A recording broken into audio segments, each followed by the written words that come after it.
ibsaad arra guyyaa irraa baafteen Itoophiyaa walii galtee ulaa galaanaa yoo hojii oolchite nuti hidhattoota Itoophiyaa keessa jiran kan siyaasaa hidhattoota Itoophiyaa jiran nan deeggaree jechuun Soomaaliyaan akeekkachiifti. Kunis akkuma beekamu Itoophiyaadhaa fi Somaalilaandiin ulaa walii galtee karaa bishaanii baara kan Itoophiyaan itti abbaa taatee waraana itti leenjifattee karaa baara kan firiidha.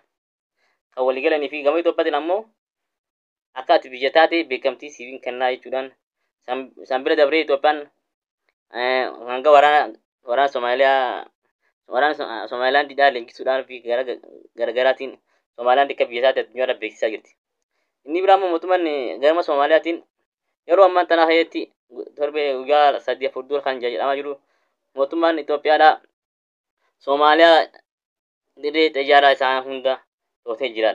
Akkuma yeroo ammaa kanatti waraanni Itoophiyaa kan Soomaaliyaa keessa jiran dirree xayyaaraa kan Soomaaliyaa jirtu hunda iddoo gurguddaa hunda to'atee jira. Inni biraa kan yeroo waraanni Ijiptii kan achitti ammaan dura bu'ee malee inni biraa waraanni biraa tokkolleen ammaan booda achi bu'ee buusuu hin danda'u. Kunis kan ta'eef waraanni Itoophiyaa achi jiran dirree xayyaaraa intarnaashinaala kan ta'e hunda waan to'atee jiruuf karaa aadaa biyyattii qabatanii harkaa qaban. Kanaaf gama tokkoon Itoophiyaan injifannoo garaagaraa galmeessaa waan jirtuuf Itoophiyaan waan gittee ni raawwatti. Yaani Itoophiyaan harka hojiirra oolchuun ooltu waan jaanis sodaataniif isaan baasan kan maal fakkaatu. Kunis Itoophiyaa waliigaltee sun kan hojiirra oolchisaa nutis maal goona waraana oboodhaa fi waraana fannoo kan biyya keessa jiran ni deeggarraadha. Inni lammataa oduun ijoon guyyaa irraa ni lammataa ministeerri dhimma alaa kan Ijiptii fi ministeerri dhimma alaa Ijiptii Asmaraa dhufuudhaan Isaayyaas Afwerqii wajjin marii garaagaraa geessaa oolan. Kun yeroo ammaa tanaatti kan warreen Soomaaliyaadhaan lolii si gargaara cinaa jira dhaabbannaa ijaa jiru Isaayyaas Afwerqii fi Abdul Fattaadha. Innis Isaayyaas Afwerqii hijaa ammaan dura qabuuf asii waraana Soomaaliyaa kileengisii asiin Itoophiyaa gubbaa gadhaadha. Ijiptis sababa gartee bishaan baaraatiif sodaa qabduuf waggaa 10 dura afaan dhalachaa turte Ijiptii waan takka godhaan dandeessu. Haaraan tana waraqaa addaa barreessee karaa dhimma tikaa bijaalessa Misiriitiin karaa Isaayyaas Afwerqiitti ergee jira. Inni oduun keenya kanarraa inni biraa TPLF jidduutti mootummaa yeroo TPLF pirezidaantii yeroo Geetaachoo Raddaatii fi pirezidaantii isa duraanii Gabresoon jidduutti qoqqoodiinsi waan dhufee jiruuf qoqqoodiinsa uumame kana garagaree bahuudhaan Geetaachoo Raddaadhaa karaa mootummaa goruudhaan deema. Ammoo Gabresoon karaa uummataa goruun uummataa wajjin hawaasaa wajjin gaggeessaa jira. Yeroo garagaraatti walgahii isaan hin beekne osoo jedhanii walgahii bahuudhaan walgahii garagaraa baasuudhaan uummatichi akka jirutti waan isa deeggaruuf Gabresoon jira. Sababa kanatti yeroo ammaa tana walqoodiinsa mootummaa TPLF dhufee jiru kana akka mariidhaan tokko ta'an hojii guddaa ministeerri dippiloomaasiin Ameerikaadhaa kan biyya jiru Maayik Hamar akka qoodiinsa TPLF dhufe kana akka mariin xumuran guyyaa har'aan tanaatti Geetaachoo Raddaatti marii wajjin mari'atee jira. Inni biraa Hamar xiinxala hangafa Afrikaa Hamar Itoophiyaa dhufuudhaan gamtaan Afrikaa kun akkam ta'aa jirti maal ta'aa jirti kan jiru guyyaa har'aan tanaa mootummaa Itoophiyaadhaa wajjin Abiyyiidhaa wajjin guyyaa 2-3 biyya keessa jira.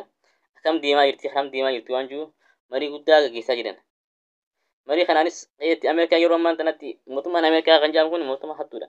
Yeroo ammaa tanaa keessatti Ijiptii cinaa dhaabbadhee guyyaa dheengaddaa doolaara biliyoona tuqaa 3 biyya Ijiptii kan ture. Kunis Ijiptii meeshaalee xayyaara guddaa waraanaa akka bittuuf.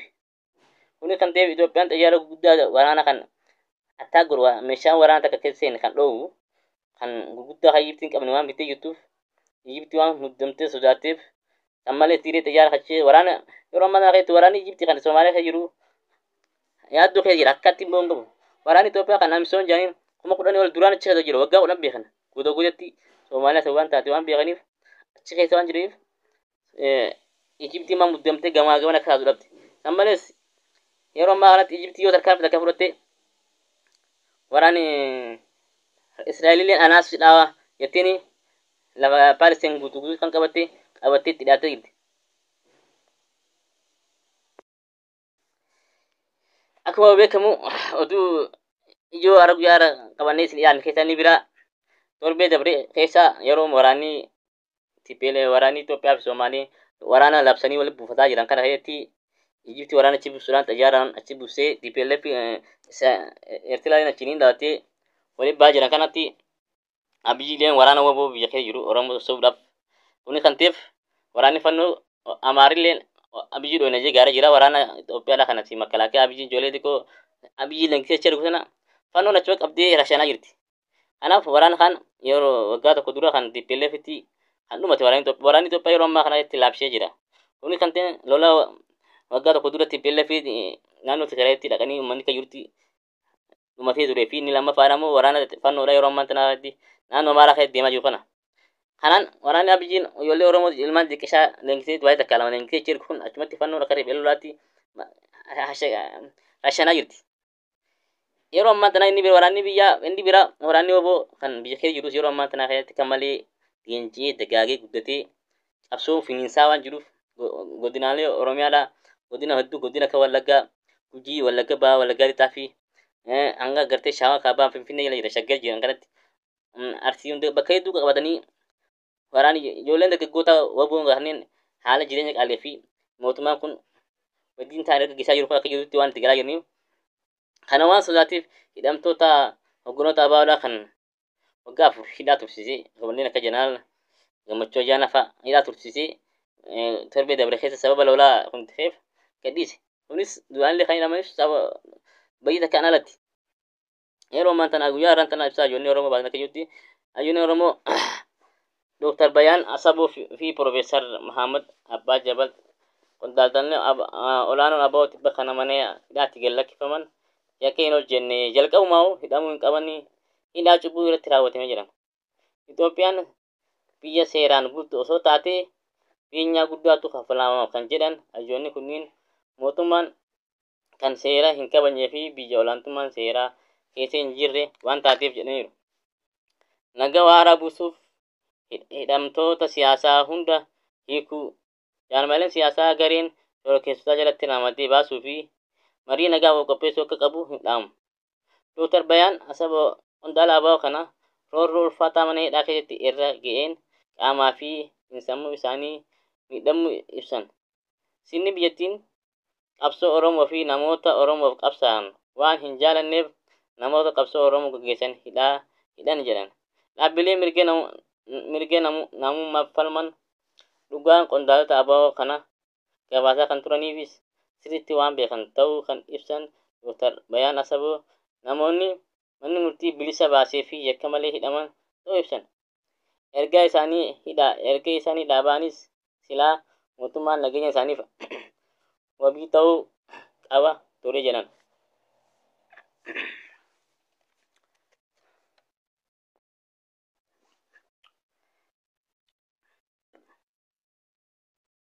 Kana malees dhaabbilee mirga namummaa fi falman dhugaa qondaala abaa'oo kana gabaasaa kan turaniif sirriitti waan beekaniif ta'uu Dr. Bayaan Asaboo namoonni mana murtii bilisa baasee yakka malee hidhamuu yeroo manni murtii tokko bilisa jee baasee mana murtii kanatti dabree poolisii gabbeechi qabee deemuun kun waan seerri biyya keessa hin jirre agarsiisa. Mootummaan Itoophiyaa qondaala kana hiikuullee hidhamtoota siyaasaa kumaatamaan mana hidhaa jiranis jiraachuu ibsuun yoo dhugumaan nagaa barbaadatee haalduree guutuun marii nagaa hunda hirmaachisee qophii ta'uu qaba jedhu.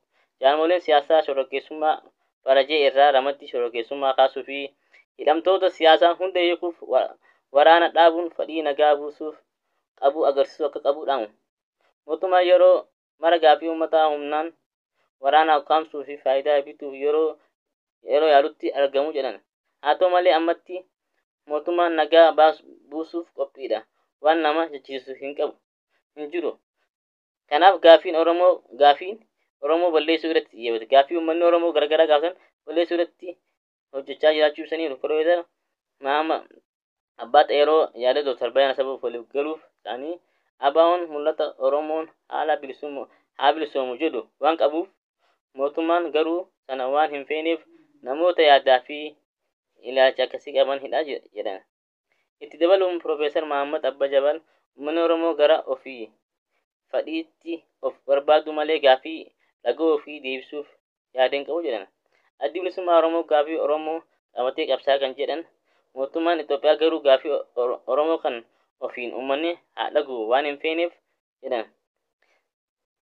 Sababni hidhamuu qondaalota siyaasaa ABO fi deeggartoonni isaanii mul'anni addi bilisummaa Oromoo qabuu fi mootummaan qabu adda ta'uudha.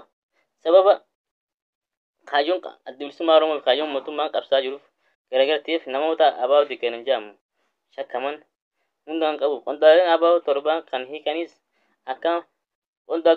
torban kan hiikanis akka mallattoo ta'etti agarsiisan ilaalcha uummataaf qaamota biroo hatuuf jedhan.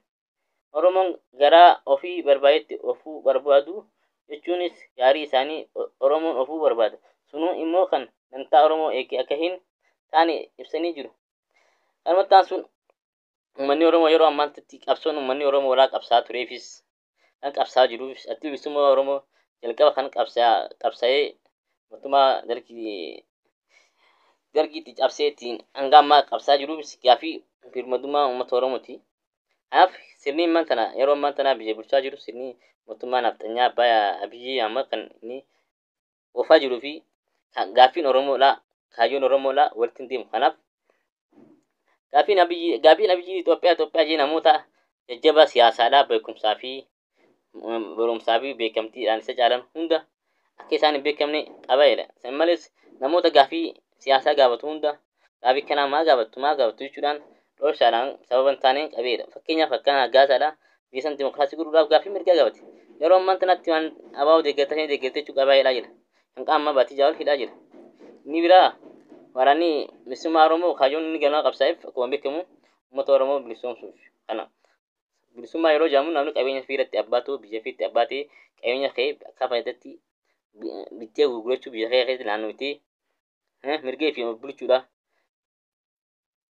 Kanaaf daangaa Oromiyaa kabachiisuudha. Inni biraa yeroo ammaa kanatti biyya Oromiyaa jedhamtu keessatti qabeenya Oromoodhaa kan kutaa Harargeedhaa fuutee kan kutaa Shawaa kan karaa Finfinnee kana ol fiduu dandeessu. Kunis kutaa Harargeedhaa kana fuutee ol deemuuf kotorbaan bakka 10 kan ijaaruudhaan yeroo ati wanni ati itti bittee fi as Finfinnee fidduu sanii ol waan murataniif akka ati biyya keessa sochootee itti lagachuu dandeenya waan dhorkaniif.